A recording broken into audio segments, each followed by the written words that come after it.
Why was God so angry at David for taking the census? The story of David's census and its consequences can indeed be puzzling at first glance.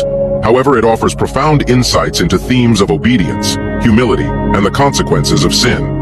In 2 Samuel 24 and 1 Chronicles 21, we see that God's anger burned against Israel, and he allowed Satan to incite David to take a census. While it may seem contradictory that God and Satan are involved, it reflects the complex relationship between divine sovereignty and human agency.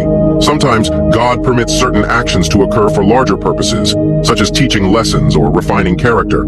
Taking a census was not inherently sinful, but David's motivation revealed a lack of trust and pride.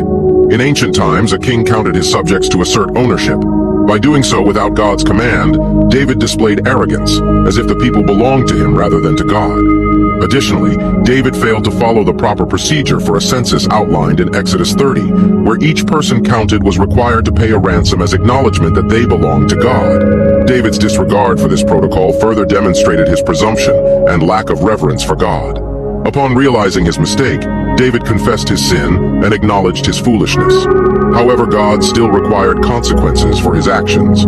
David was given 3 choices for punishment, and he chose the plague, trusting in God's mercy. The punishment extended beyond David himself, affecting the entire nation. This underscores the principle that a leader's actions can have far-reaching consequences. It served as a collective lesson about the seriousness of sin and the need for repentance.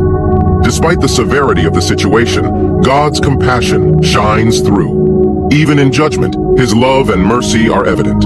This illustrates the multifaceted nature of God's character, just yet compassionate, disciplinarian yet loving. Ultimately, the story of David's census teaches valuable lessons about obedience, humility, and the consequences of sin. It emphasizes the importance of trusting in God's sovereignty, acknowledging our dependence on him, and seeking forgiveness when we err.